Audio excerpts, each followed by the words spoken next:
This interview is carried out for the British Chinese Food Culture Project of Ming Ai London Institute. The date of the interview is Thursday, 5th of May 2011 at Wynyard Cricklewood Superstore, London, Northwest 2, and the time of the interview is 2 o'clock. Just for the record for the interview, can I have your name? Woon Wynyard, WOON WINGYIP. Thank you very much. Now, Mr. Yip, when did you start your business of Oriental food import? I came here in 59 and doing the restaurant. And then I sent my brother along. We started a supermarket side in 1970. 1970. Where were your first lots of ingredients you have imported? From Hong Kong. What were the ingredients? Oh, I can't remember. It was very basic Chinese cooking. Chili sauce, oyster sauce, soy sauce, all the basic ingredients. So why do you choose those ingredients? Because a necessity for Chinese red meal. You can't do it without, you can't have a proper Chinese meal without those ingredients. So you started with the sauces first. Yeah. So gradually, what ingredient have you developed in the UK, or if any, of importing from abroad? Well, the ingredients always from China or Asia. We only brand our name, some of them, to suit the market better. Is it suiting the Chinese community market, or both Chinese and non-Chinese? Because some of the names, some that are not that famous, so we use our own brand and have ingredients and proper in front of our customers' eyes. So you mix ingredients yourself? No. It by the proper factory. Right. Okay. So, what ingredient do you sell most to the Chinese catering trade, the restaurant? Soy sauce, oyster sauce, chili sauce, most of the sauces. Most of the sauces. That's right. So, any about vegetables or rice? That's not ingredient. This is a basic produce. Material. Right. Yes. You can't cook a Chinese meal without rice and noodles. Yes. So you import those from which part of the most of Hong Kong in the original day, or earlier Hong Kong. Later on, noodle making here now. Right. So what's your first experience of a Chinese dish that was sold to Western? Very difficult. Not in one particular dishes. The most popular are chow mein, curries, fried rice, and those basic ones. Yes. What about the produce of bean sprouts? Bean sprouts we produce here. You grow we grow them here in the backyard in the old day. Now we got people set up factory. Right. I once joined venture with a bean sprout factory in Manchester. I sold them out to the people who independently run it for my business. Is it because this dish called chop suey that consists of bean sprouts? That's right. And in this country, the vegetable don't grow 52 weeks a year. So bean sprout, you grow them off soil by water, so you can have them all the year round. So what's this dish of? Are you able to tell me a little bit more of the chop suey dish? I think, might interrupt you. I think that one, I'm a businessman, you should interview a chef. Okay. This is mine, it's how to run and open and run a business. So, have you eaten the chop suey dish? Yes. Chop suey, mixed vegetable and some noodles and some meat, that's all. But for detail, have a chef next time. Right, so what produce are the Chinese caterer most likely to buy from Western suppliers? Meat.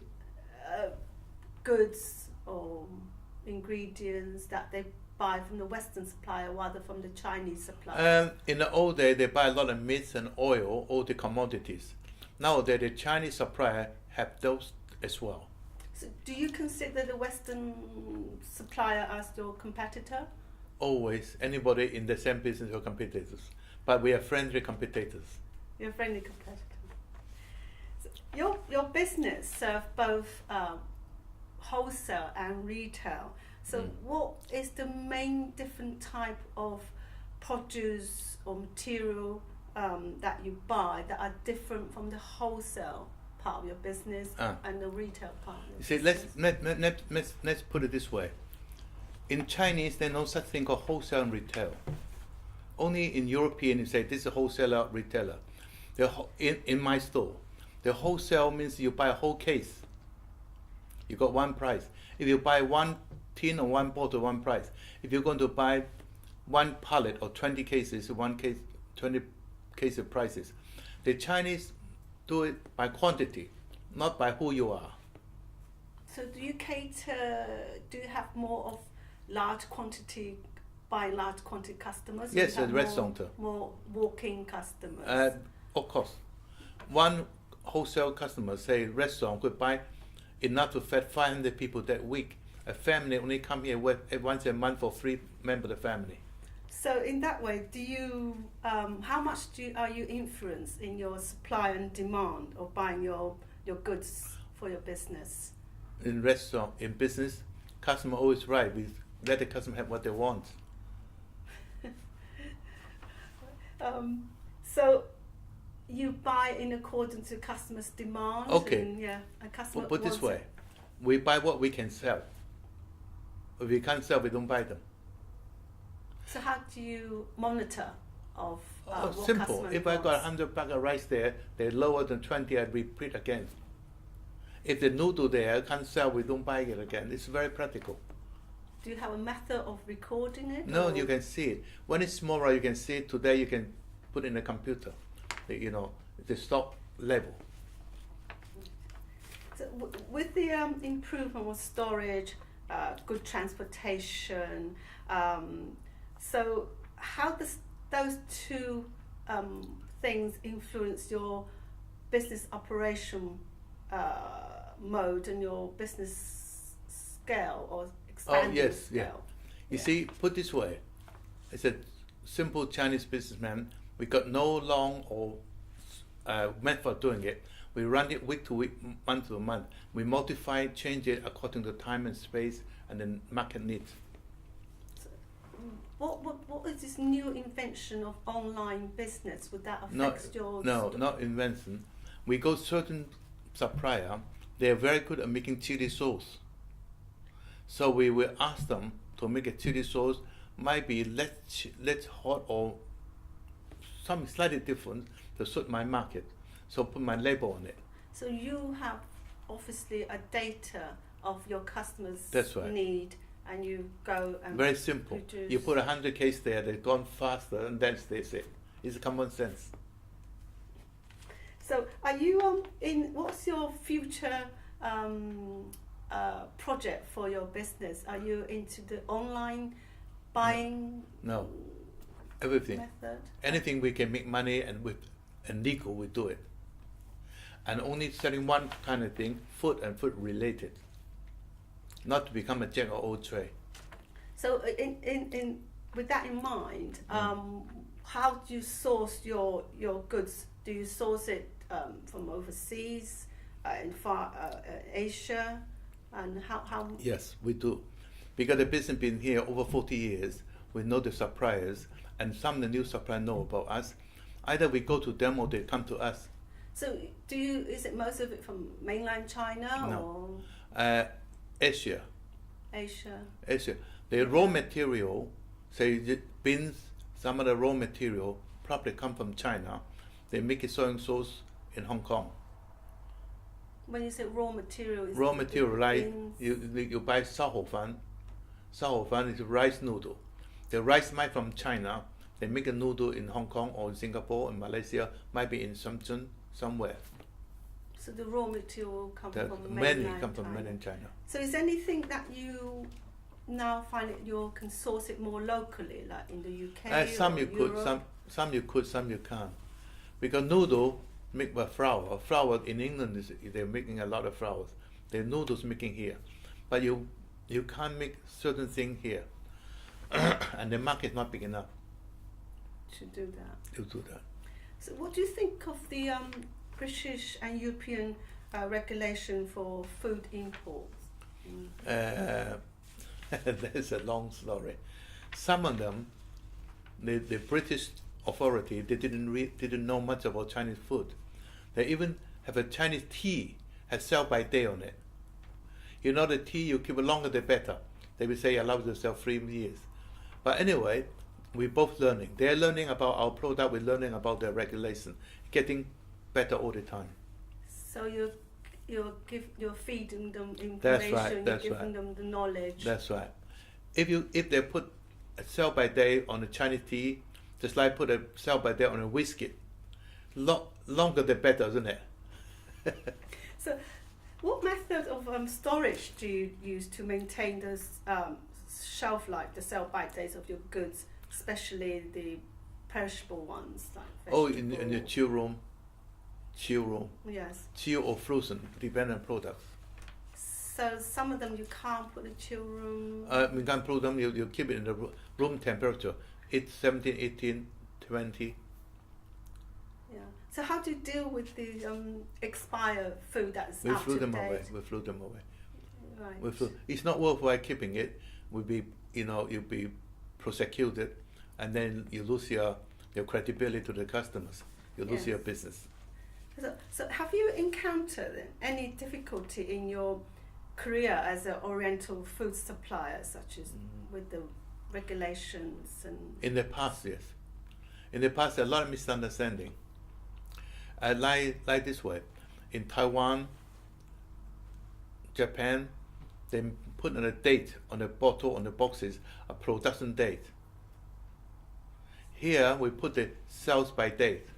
So how do you overcome that difficulty? They begin to understand it, saying if the product shelf life 12 months, they make it this year, they put it production date 12 months, and then in England you put it 12 months on the production line. You see, like anything else, you're getting closer. Everybody learn from each other. So that's in fact it's two different methods. So does that That's cause any complications To in begin the past? yes. Misunderstanding. Like American write the date. We British write the day, the month, and the year. In China, we run the year and the day and the month and the day.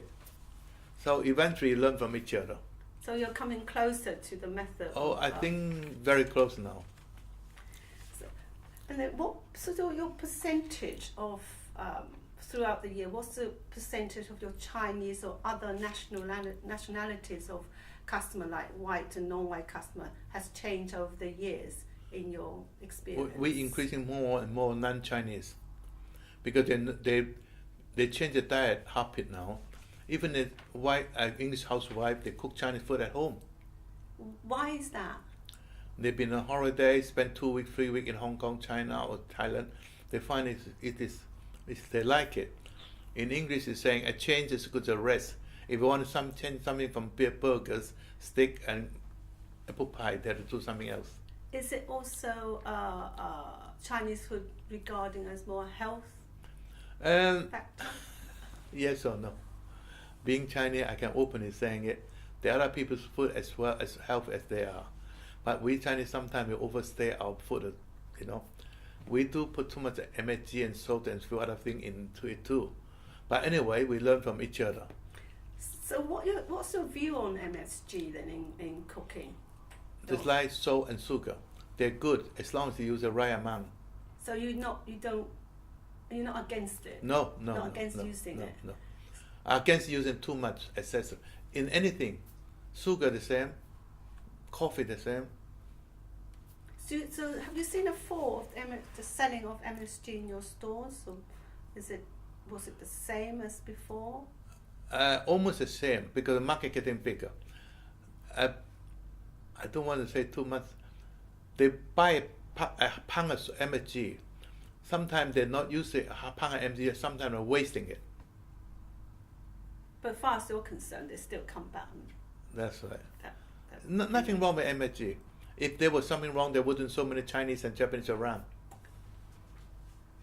So what about this sort of TV exposure by the late Mr. Kang Lo? I mean, it helped. You see, in English they're saying no news is a bad news. If the gentleman can know and on the TV show people how to cook, it promoted it. There's some promotion. We Chinese tend to close ourselves. First thing, that those who know how to cook doesn't know how to speak English. A lot of misunderstanding there. So the gentleman, he educated economic, educated in Cambridge. So he how to break out the Chinese society. So the English English housewife, here it is. So he's a good ambassador to the Chinese That's right. cuisine. That's right. He's done a lot for it. So what do you think of the future prospect of Chinese food in UK? Getting better all the time. Even with the second generation, Chinese second generation coming in and sort of not eating so much Chinese food. One Chinese BBC don't eating not much Chinese food. They probably 100 non-Chinese eating it as well. So that you think the Chinese restaurants and takeaway will continue to grow? The good one, yes. The good one. The bad one will go down the river. The main thing is this: they even produce Chinese food like Marks and Spencer or this ready meal in the factory. They only use 1 or 2 chefs, make ingredient, other old cook it with quality control, selling in Tesco, Sainsbury, all this. What do you think of the way that Marks and Spencer is taking over Chinese? No, they're in food? it. They're not taking over. A long way from it. I know them. But they're selling a fair quantity, fair amount to the public. You see, put this way, food is culture. Give another 200 years down the road, there's no such thing called Chinese food, Japanese food, or international food. So you think Chinese food will be globalized? Globalized. Tell me, a roast duck is Chinese? You go to Thailand, the Thai do roast duck. You go to Indonesian, the Philippines, they roast duck. Chow mein, the whole Asian people eating chow mein. So you see Chinese food in the future as more fusion Chinese food? No. Up to now, I can tell you honestly, people using fusion, I don't know what fusion means. I think fusion means different things to different people.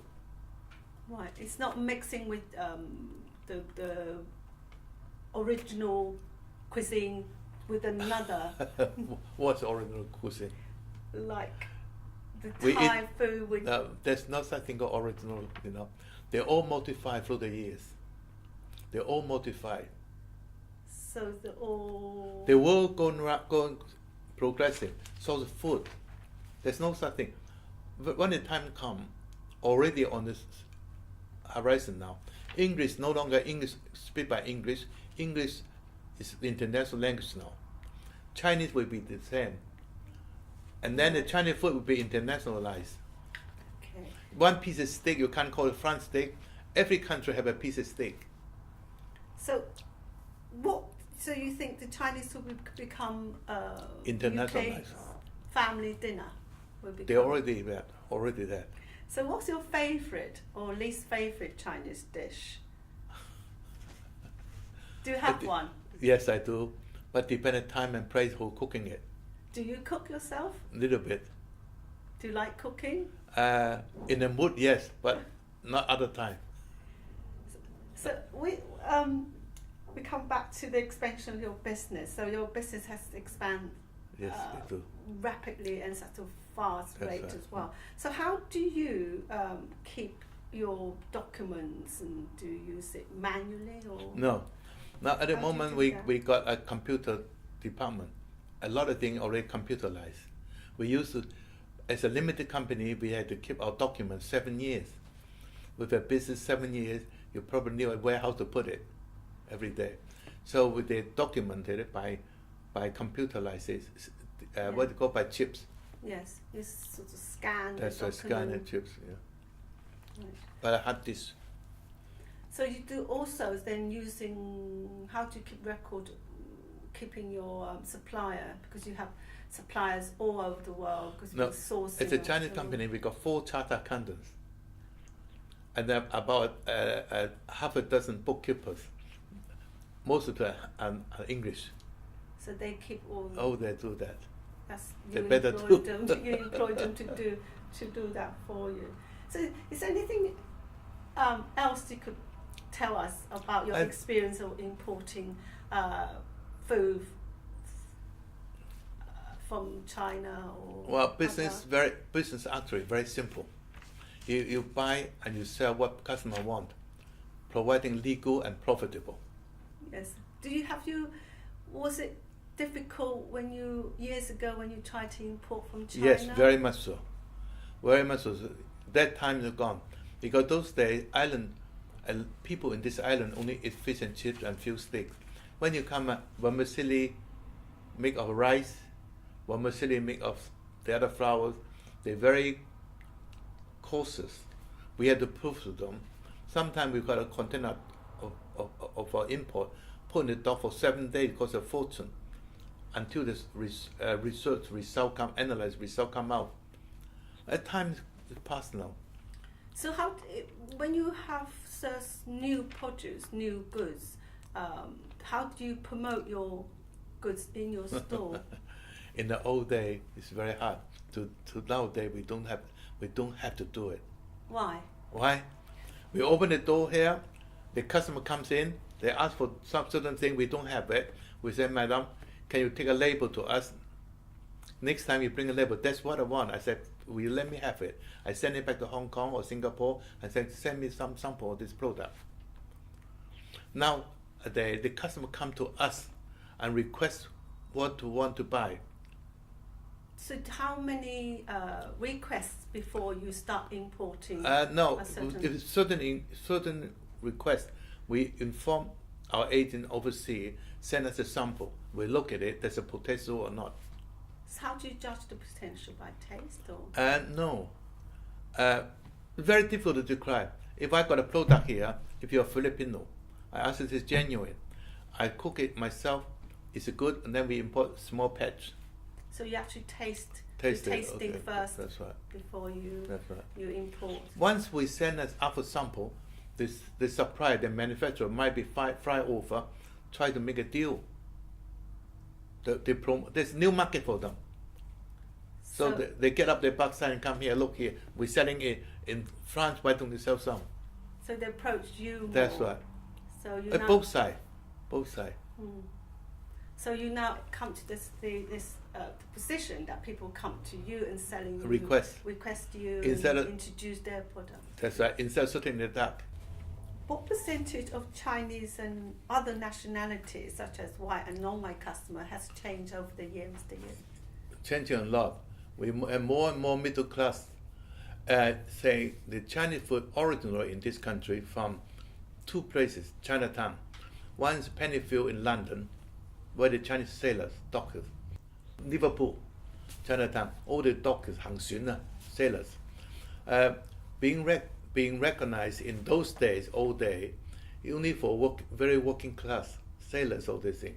Until Ken Hong come along, put in the TV, he's a university educated from Cambridge.